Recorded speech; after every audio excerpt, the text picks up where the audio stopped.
Apologetics315. Today I interview historian Paul Maier.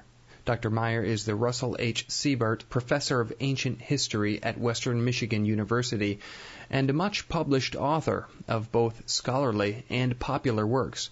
His historical studies are in ancient Near East, ancient Greece, ancient Rome, Christianity and the Roman Empire, and the Reformation era. His scholarly works include Josephus, The Essential Works, and that's a new translation and commentary on writings of the first century Jewish historian, and Eusebius, The Church History, and that's a similar book on the first Christian historian. He has also authored a number of books on Christmas and Easter, including In the Fullness of Time, a historian looks at Christmas, Easter, and the early church, The Very First Christmas, and The Very First Easter.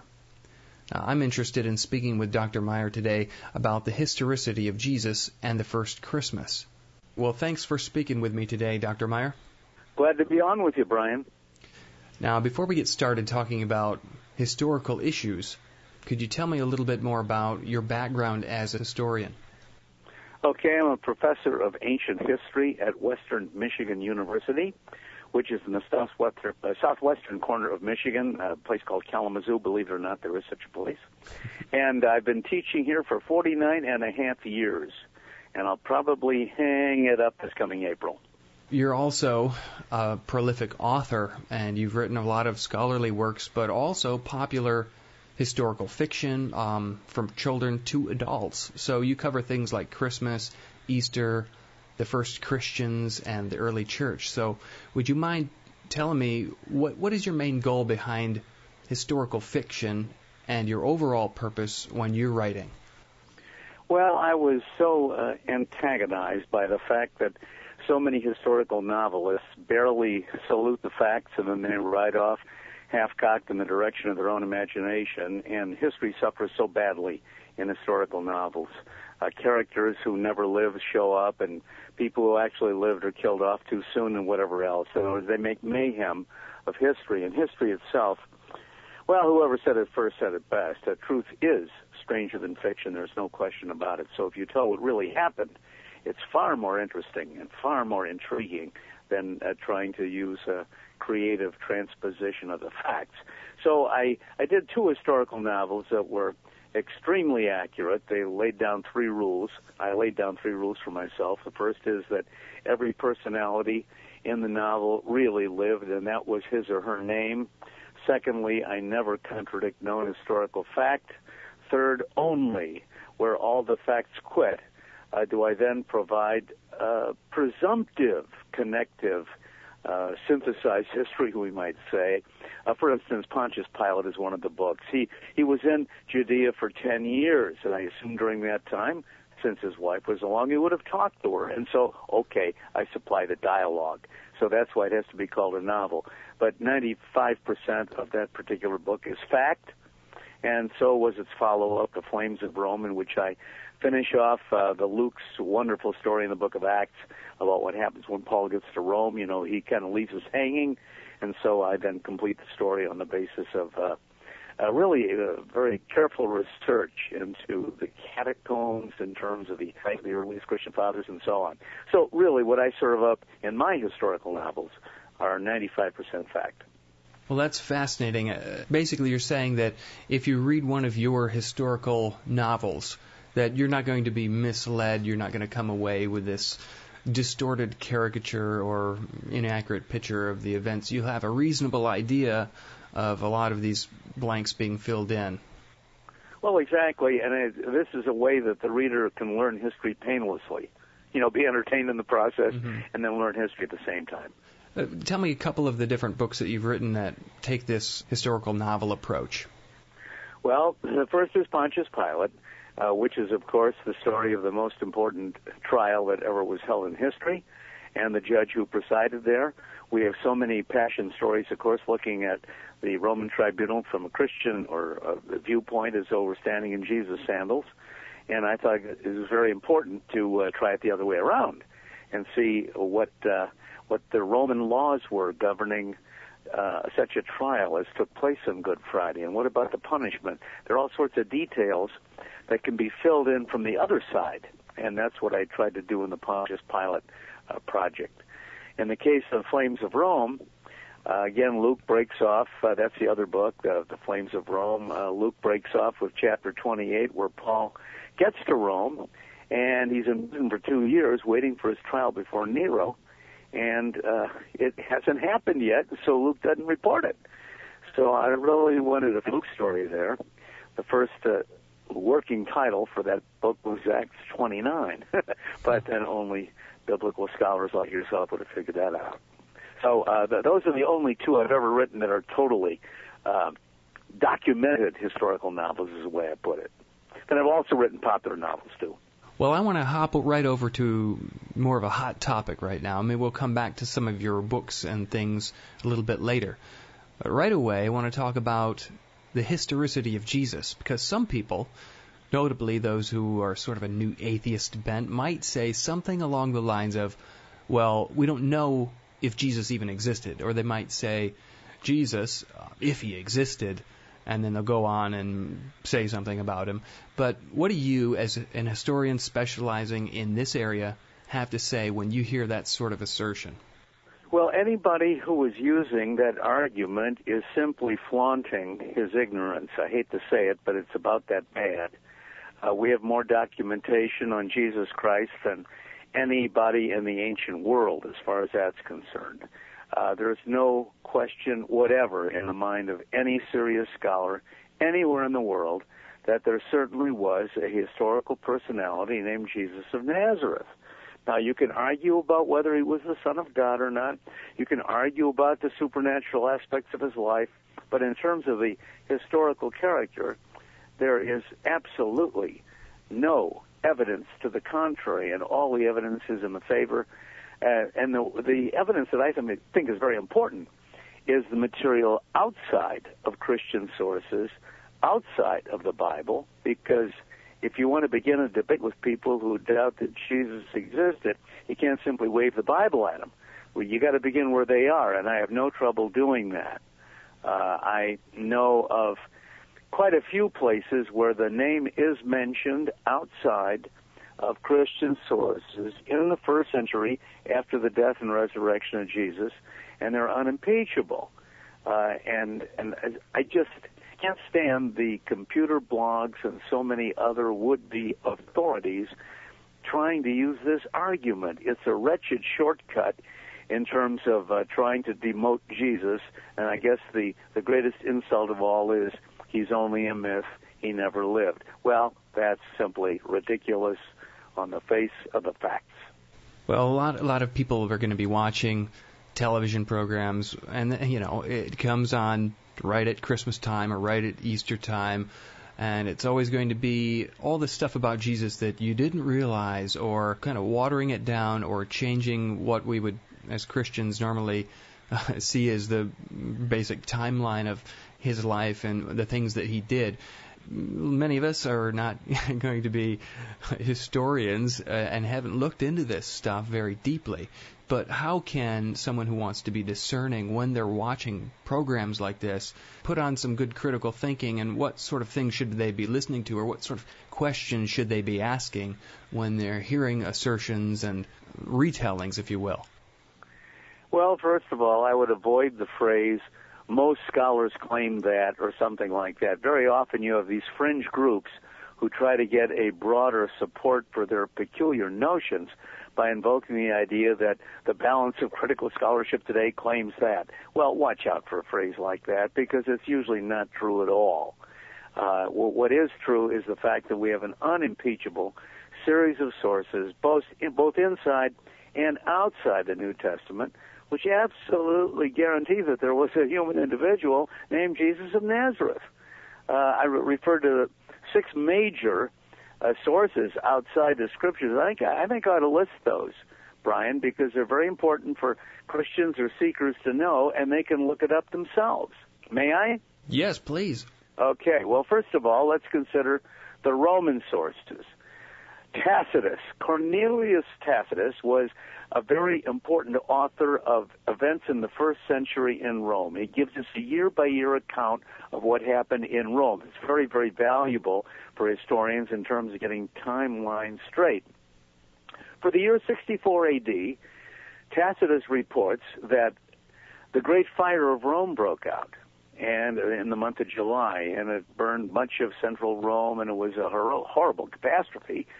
And because they didn't have TV reporters in those days, Nero got blamed for it, even though he was probably innocent in a way. He was giving a concert that night 35 miles away from Rome, but never mind. They blamed Nero, and his throne is tottering. And so, to save himself, he blamed the Christians, Tacitus writes. That's the first time they show up chronologically on the Roman stage. And so careful historian that he is, Tacitus tells us who the Christians are. They're named for a Christ who was crucified by one of our governors, Pontius Pilate. Then he goes on to tell what happened to the Christians, how they were persecuted. So that's one very famous reference. Second, Suetonius, his name is, Suetonius, Suetonius, writes a history of the lives of the 12 Caesars, running from Julius Caesar through Augustus, Tiberius, Caligula, Claudius, Nero, all the way up to the Flavian emperors. The last one was Domitian. And he very carefully gives us a full life story of each of these emperors. And then under the reign of Claudius, he says there was a riot in the Trans-Tiber area, region 14 of Rome, where there was a big Jewish establishment. He said there was a riot in the Jewish quarter over the claims of Christ. Pliny the Younger, he's governor of Bithynia. This is northwestern corner of what is today Turkey today. And he writes around the year 110 to the Emperor Trajan. He says, what do I do about these Christians? They get up early Sunday morning and they sing hymns to Christ as if he were a god. Well, there's a third reference. Then we have a reference to Jesus, of course, in the rabbinical traditions of the Jews. We would find some reference to Jesus in writings by his own people. And then in the earliest section of the Talmud, we have the section called the Mishnah. And then in a famous passage in the Mishnah tractate called Sanhedrin, verse 43a, we have the arrest notice of Jesus. It goes like this: wanted, Yeshua Hanotzri, that's Jesus of Nazareth in Aramaic. He shall be stoned because he's practiced sorcery and lured Israel to apostasy, and so on. Then we have two very famous references to Jesus in Flavius Josephus. Now, I hope your hearers know about Josephus because he's so very, very important. He was born in the city of Jerusalem 4 years after Jesus' crucifixion, and he gives us a full history of the Jewish people from creation all the way to the fall of Jerusalem. And he was adopted by the imperial family of the Flavians in Rome, which underwrote his literary endeavors. And therefore, he was able to give us a record which is 28 times as long as a single gospel. And here we get all the delicious detail that we would love to know about biblical personalities and figures. And then he talks, for example, about Pontius Pilate, the governor on Good Friday. He gives us 3 or 4 major episodes in Pilate's life, that his career over there, that help explain what's going on in Good Friday. We have the two references to Jesus. One is right in the middle of Pilate's administration, and I'll talk about that one in a second. But then 2 books later, he talks about what happened to James the Just of Jerusalem, Jesus' half-brother. He was stoned to death by the Sanhedrin. That passage has never been disputed, so that's the 6th time now that we have a reference to Jesus in a major source outside the Scriptures within a century of Jesus' death. Now, back to that famous reference to Jesus in Antiquities 18. And, of course, immediately the opponents of Christianity will fasten on this one because it's been interpolated. The passage claims that Jesus was more than a man, that he did miracles, that he was crucified, died, and rose again. He was the Messiah, and so forth. Something that a Jew could never have written without converting to Christianity. And so usually Christian pastors at seminaries are told not to use that passage because it had been interpolated. Well, the great good news is we have now de-interpolated it, if there is such a word, because a manuscript tradition of Josephus that was discovered by a Jewish professor in Israel is the real version, and it is not interpolated, and it is a very fair, I think, outside view of who Jesus was. And in my translation of Josephus, I incorporate that right back into the text where it belongs.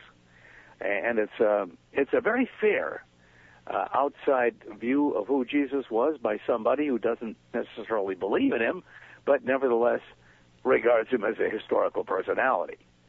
And it goes something like this. About this time there was a wise man whose name was Jesus, and he was known to be good and did works of justice.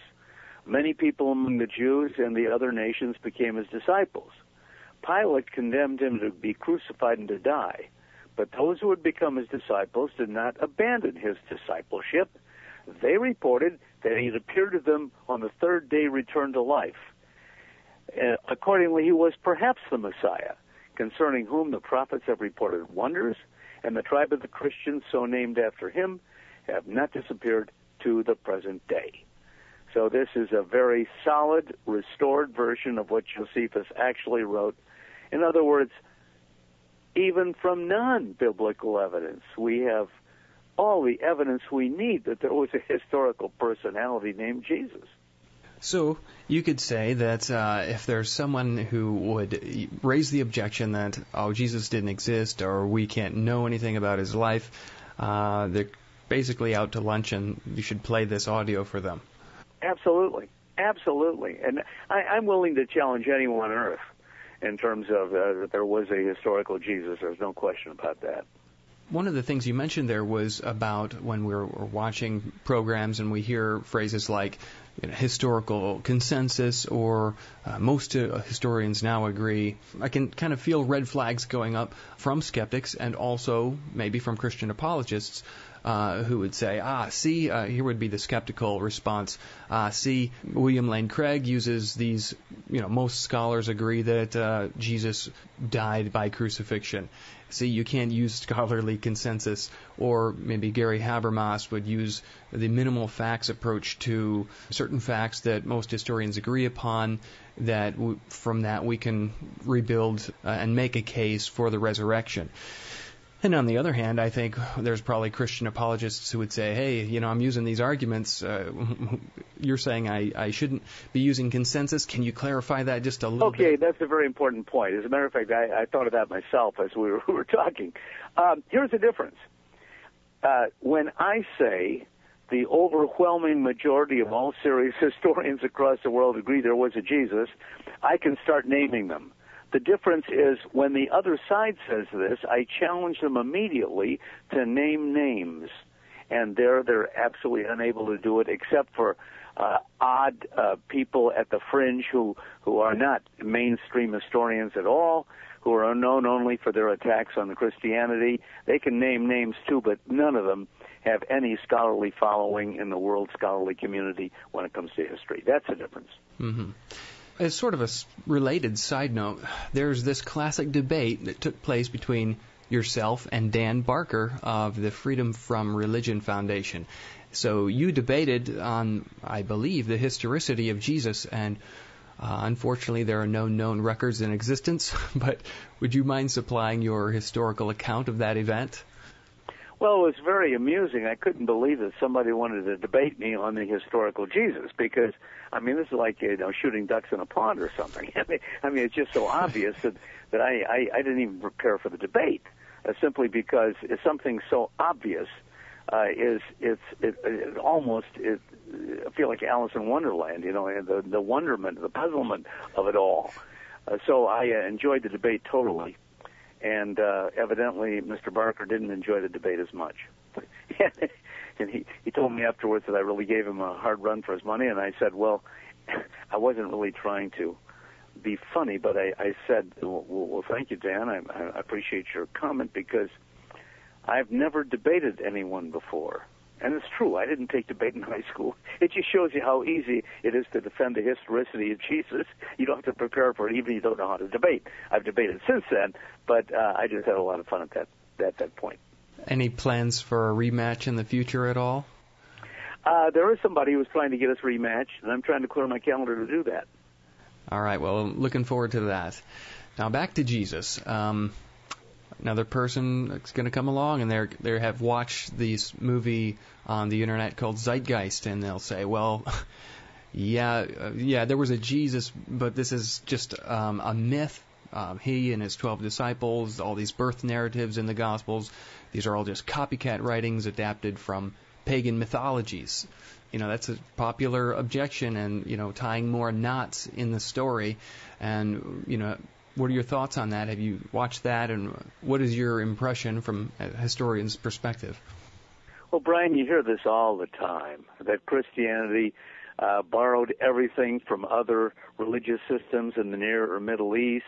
It's kind of a madness that I call parallelomania, in which they always try to find parallels in other faiths. First of all, most of these parallels are rather derivative from Christianity, not that Christianity copied them from other religious systems. And again, you find that the so-called parallel is not parallel at all, but it's bent into shape so it looks like a parallel. This is their favorite habit when it comes to a vegetation cycle, for example. Persephone coming back from the abode of Hades, because Mother Demeter was weeping when she's down in the abode of Hades, in the wintertime, and the seasons therefore explain it. Well, this is a resurrection now. This is where Christianity got the idea for the resurrection. How pathetic is that? So for the average Christian now, who takes the historicity of the Gospels at face value, what's their reasonable response then to give when they encounter this sorts of objections like, well, we don't know if Jesus existed? I mean, what's their best preparation? What they would do in terms of my 6 famous places where Jesus is mentioned, and by the way, there are other allusions beyond those 6, believe me. Those are the 6 major ones. What they usually do is try to impugn the sources. They'll say Tacitus didn't really write this, but somebody interpolated that in the Tacitian passage. Or Suetonius didn't write that, or Pliny didn't write that, these are faked, or something like that. Or the latest I heard, the most amusing, was that Tacitus probably read this in the gospel records and then thought that Jesus was historical himself. Please give me a break.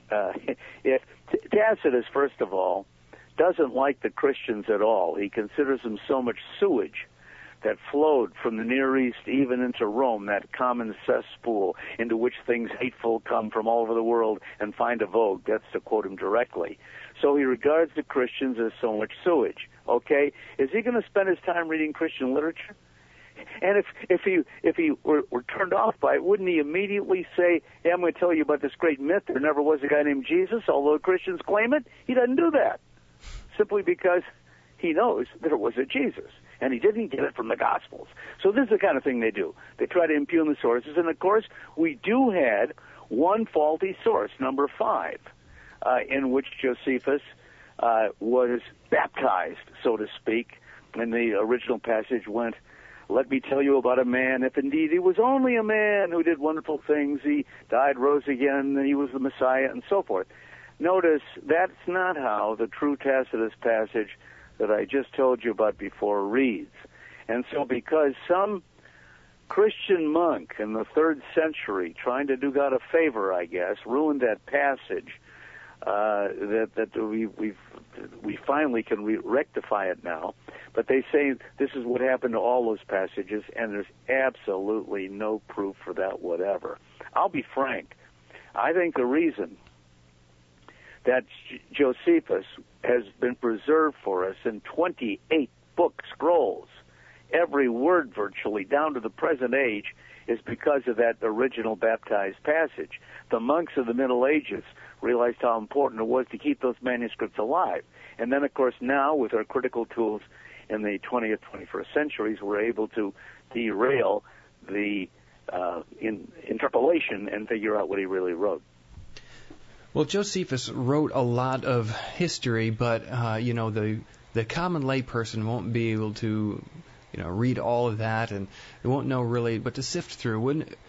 Do you know of any good works that have been written that would be, give all the essentials, if you will, that would be the essential reading of Josephus? Do you have anything that you would want to recommend along that line? Well, it's interesting you should say that, because one of my translations is indeed called Josephus, the Essential Works. No.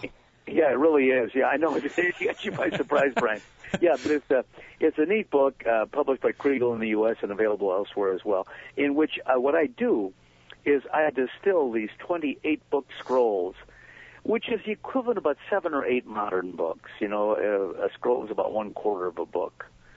And I distill that enormous amount of material down to one book, and I translate word for word all those passages that do refer to Jesus or Pontius Pilate or John the Baptist or James that adjusted Jerusalem. All those key figures, there I absolutely go word for word because it's so terribly important. Mm-hmm. That's one way to get at it. Then as a secondary work, I wrote a book called In the Fullness of Time. A historian looks at Christmas, Easter, and the early church. And there I, on a modern basis as a historian, I will point out all the tremendous points of tangency that can be observed when we compare the scriptural record with the secular record of Greco-Roman antiquity. First half of the book is on Jesus, and the second half is on St. Paul. And it's just such fun to see how those worlds interact and how beautifully the New Testament material is corroborated by the secular evidence out there. And a lot of Christians don't know that. I think a lot of Christians think that every last detail we'll ever be able to know about the people and places and events that gave rise to our faith are locked inside the black leather covers of the Bible. Well, that's not true. We have far more evidence out there, too, that's got to be worked in, and when you do work it in, where you build bridges between the evidence, secular and sacred, you find that you not only can demonstrate the reliability of the Bible, but you also get a neat additional data from the outside, data that actually ties down some threads that are left dangling in Scripture. I know it sounds heretical to say that, but it's not. For example, a beheading of John the Baptist. Where did it happen? Bible doesn't tell us, but Josephus does. It happened at Herod's fortress palace called Maier at the northeastern end of the Dead Sea. So, and what Josephus says about John the Baptist beautifully meshes with what we have in the New Testament, but here we got a neat outside source that tells us where it happened. Another occasion when I have fun with audiences is nobody knows about Josephus, but I simply point out, I'll prove to all of you now that you've used Josephus, and they can't believe it. So I asked them to tell me about the story of the beheading of John the Baptist, and they'll tell me all about Herod Antipas's birthday party and how things will get you dull, and how his dear second wife, Herodias, provides a special floor show, which turns the party around, you recall. Her dancing daughter turned Herod's head. And then I ask him all together now, what is the name of the dancing daughter? And they all say Salome, or Salome. Right. I said, how'd you know that? Because the New Testament calls her the daughter of Herodias. How do we know her name is Salome?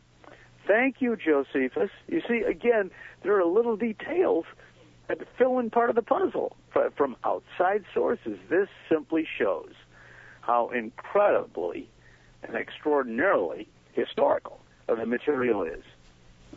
Well, excellent. I definitely want to commend that book as well as your other books to people. The funny thing that happened was the same day that I had scheduled this interview with you, later in the day, my father-in-law was looking for a book on the historical works of Josephus, and he said, can you get me the essential writings? And the very day after I had scheduled the interview with you, there he is asking for that. Oh, I love it, the coincidence. Yeah, the essential writings is the same material, but it's all in black and white form, whereas the essential works is the same text, but it's beautifully illustrated in color. along with commentaries at the end of each chapter. Moving on then, right along this same line, some people would say, all right, Jesus existed, but, I don't believe this is true because, hey, if he really did all of these things, we would have all kinds more records. I mean, if he really did healings and miracles and feeding of the 5,000, we'd have all kinds of records. And you've got, instead of seeing the sources external to the New Testament as abundant, they would say, that's nothing. That we should have all kinds more documentation for these sorts of things. So, as a historian, what sort of documentation should we expect for someone in that time period doing those sorts of things? Well, it's a good question. It's a very easy one to answer. We have archaeology, which is simply a wonderful latter-day gift of God, I think, because now we have a chance to see what the smoking gun looks like from antiquity. Now we have hard evidence, which doesn't end run around all the maunderings of the critics. For example, in the last century, I still mean the 1800s by that, one of the higher critics, as he was called, one of the big those who attacked the Bible, was Bruno Bauer, his name was, in Germany. And he said, Jesus of Nazareth was not only not Son of God, he never existed historically, and anybody who intersected with Jesus also vaporized into nothingness. Well, what about Pontius Pilate, the Roman governor? And he said, any reference to Pilate outside the Bible is an interpolation. Well, too bad old Bruno wasn't around in 1962 when an Italian archaeological detail was excavating at Caesarea on the Mediterranean, where Paul was in prison for 2 years. And they found a 2 by 3 foot stone, which was a cornerstone of a building Pilate erected. It was like this: to the people of Caesarea, Pontius Pilate, the prefect of Judea, has presented the Tiberium. That was a building in honor of the Emperor Tiberius. So we have Pilate's name mentioned in Tacitus, in Josephus, in the four Gospels. Now we have his name in stone. We have a cornerstone. And then what about the other side of the tribunal on Good Friday? Who was the chief prosecutor? Joseph Caiaphas, right? The chief priest of the Sanhedrin. Well, his bones have been discovered. Nobody seems to know about this. Brian, what is it? I can be talking to a pastoral conference of 300 pastors, and I'll ask who knows about the first authentic biblical bones have been discovered, and 3 hands will go up, 1%. What does it take? It was a thrilling discovery. 10 ossuaries were discovered south of the temple area in Jerusalem, and one of these, it was accidentally discovered, so that's even better.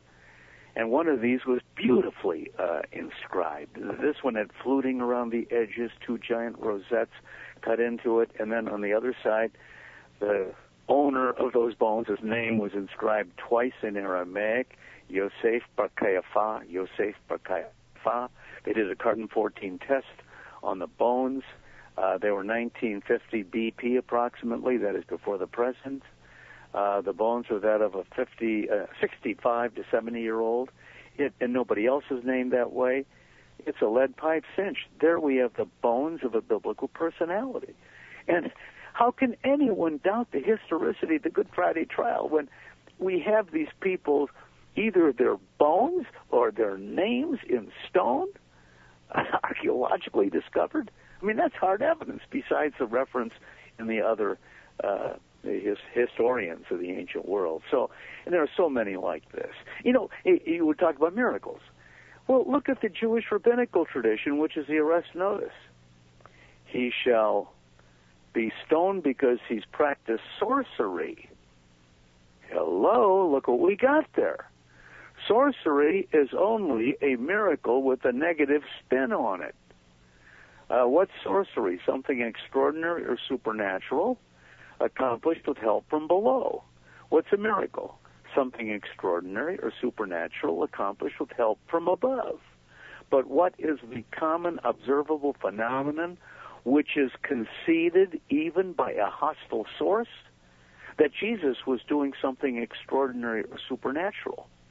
Historians say this now would kick in the criterion of embarrassment. What's that? Even if you have a testimony in the ancient world, how do you know it's true? Well, historians have several ways of doing that. One is the criterion of multiple attestation. A lot of different historians from antiquity say the same thing about an event and they're not copying from one another. You can pretty well conclude that it really happened.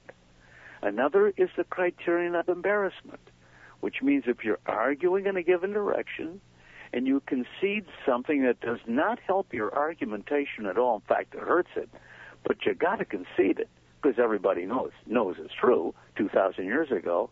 Then 2,000 years later, you know it's true. So here you have a beautiful outside proof for the supernatural.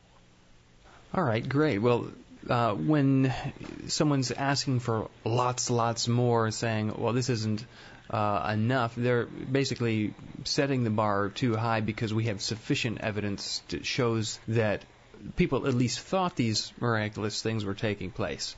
Oh, absolutely. Mm-hmm. By the way, another one is the name change of Bethany. You know where Lazarus was raised? Mm-hmm. Southeastern corner of Jerusalem, Bethany. The name in Arabic is El Lazaria, meaning Lazarus' place. Why would you ever change the name of a city except for something extraordinary happening? And that name change took place 1,800 years ago.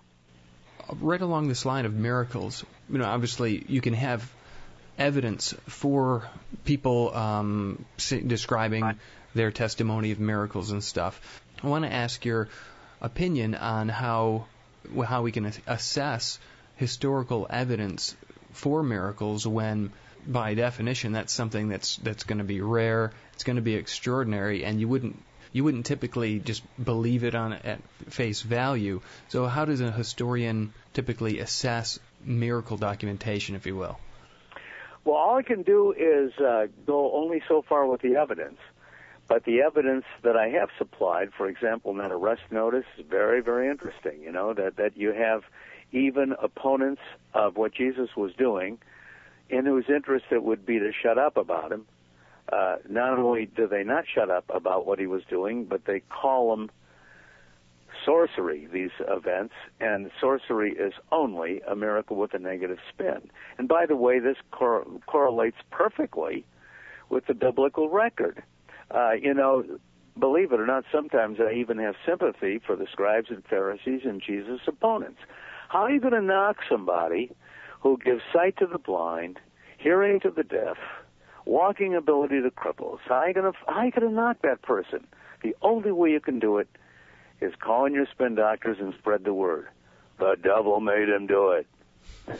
So what do you know? Here you have, in the hostile sources, exactly what the gospel said they would do. So these beautiful correlations again and again.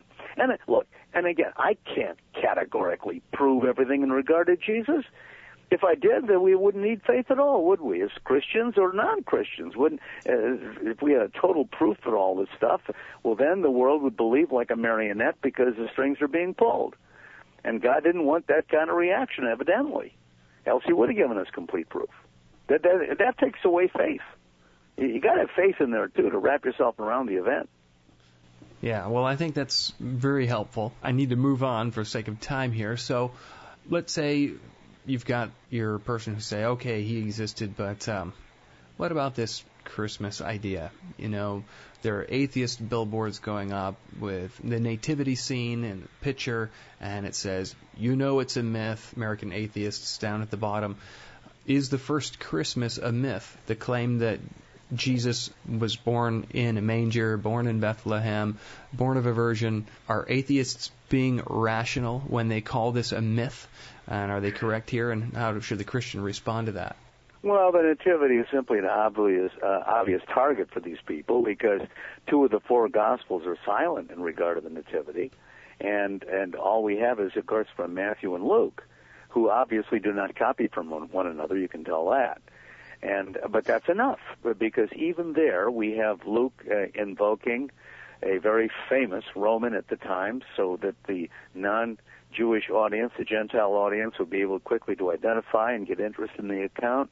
Everybody knew about the great Augustus, you recall, and the census that he took.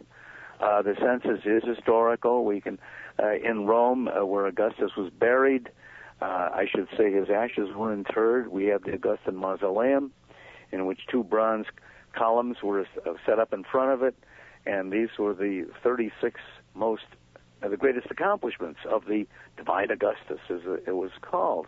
Point number 8, I took a census of the empire 3 times. So the idea of Romans taking censuses was very well known. Every 14 years, they took it next door in Egypt, and we have an actual census document from somebody who registers himself and his family just 2 generations after Jesus' birth. That's at the University of Michigan Library. They bring it out every Christmas. And the neat thing about that document is that it's not a copy of a copy of a copy of a copy like everything else we have. It's the original papyrus document. So it's a real thrill, to see this thing borne out. All the political figures are accurate. Augustus in Rome, Herod the Great locally, Herod Antipas later on, his son. These are all real people. The whole setting is not at a time long, long ago at a place called Middle Earth. Jesus comes along, and we know it's a fantasy novel by the English, but not in the case of the Nativity account. So how does myth as a genre differ from the gospel accounts? Well, myth, again, can sometimes have a kernel of historical fact in. For example, when Homer writes the Iliad about the great Pan-Hellenic expedition to Troy and so forth, that's really historical. But then, of course, the dialogue and everything else is applied on a mythical basis. And when the gods and goddesses get involved, the Greek pantheon and so forth, we know that's mythological. So you have very often a combination of myth and the historical detail. So, we've got Christmas coming up right around the corner here, and so we're celebrating the birth of Christ. People are going to be meeting with family members and things of that nature, and they're going to hear these things that, it's just a nice story. Maybe the Christian has done a little bit of study, and they've heard that, hey, these things can be rationally defended, they are historically credible, I have good reasons to believe these things are true. But on just a practical level, if they're interacting with someone, they're not going to be able to sit there and unpack that issue. How would you encourage them to actually respond in a conversation like that, when someone says, well, it's just a nice story, or these are just good things for the kids to read, and then open their presents? How should they respond to that? Well, my response would be, you're right. It is a wonderful story, and it's more than a story, and go on from there. You see, one thing we're burdened with is the fact that we always talk about the Christmas story, story. And story is, immediately implies a bedtime story, fairy tale, and so forth. And that's one of the disagreeable parts of calling it the Christmas story. I usually refer to it as the Nativity account, which is now far more historical sounding than story. But you can be given what they are. Say, yes, it's a beautiful story. Well, let me tell you a little more detail about it. And then go on from there. That's the reason I wrote that Christmas section in the Fullness of Time book, where in 12 chapters I interact between the secular and the sacred evidence and point out how all of this is extremely logical and historically based against the background of everything that took place. Well, tell me more about the book you wrote called The Very First Christmas. Well, the very first Christmas was for children. Mm-hmm. Every time, like the very first Christmas, the very first Easter, very first Christians, those are all for kids. But another book I wrote called The First Christmas, that's for adults. And that is the equivalent of the first 12 chapters in the Fullness of Time book. And remember again how the title goes. In the Fullness of Time, a historian looks at Christmas, Easter, and the early church. And I virtually do a life of Jesus and St. Paul in that one, in which I bring in all the extra new evidence we get from the surrounding history and archaeology and literature of that first, all-important first century. And so we analyze everything from who the shepherds might have been, what time of year it might have been, what about the Star of Bethlehem, what about the Magi, how could they have heard about it, and so forth. Dr. Maier, now speaking to Christian apologists and those who would want to be better equipped to defend the faith, what sort of advice would you give them in their studies? And, if they're reading along the lines of the historical Jesus in the early church, what kind of encouragement would you give them as far as its importance and its centrality and, encourage them to defend these things? Well, I'd say we certainly do need Christian apologists now more than ever before, in view of the wretched double standard we have in this world. It goes like this: you dare not attack anyone else's belief unless it's Christianity, then help yourself. You notice all the other religions are exempt, and every time Christianity is the target, I think I know the reason why. That is because Christianity is the number one religious phenomenon, not just religious. The Holy Christian Church on earth is the statistically considered most successful phenomenon of anything that's ever happened on this planet. There's no other religion, no other way of life, no other political party, you name it, which has a loyalty of over 250 million in the present generation alone. And for that reason, it's a target. Those who are second, third, fourth best always attack the front runner. And this is the reason, I think, for the wretched double standard. But then I would also advise, any would-be Christian apologist, first of all, to defend and explain the term apologist, because it almost sounds to the outside world like, don't tell anybody, I apologize, I'm a Christian. That's not what it means at all. Defending the faith is what it means.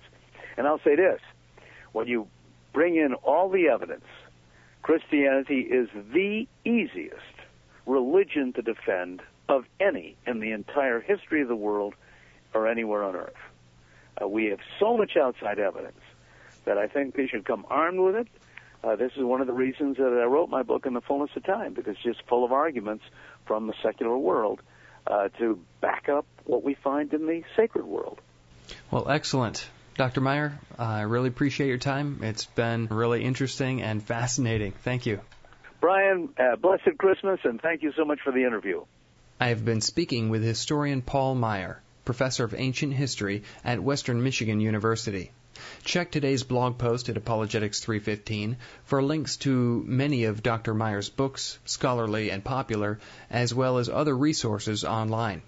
If you enjoyed this podcast, please share it with others. This is Brian Oughton of Apologetics315. Merry Christmas and thanks for listening.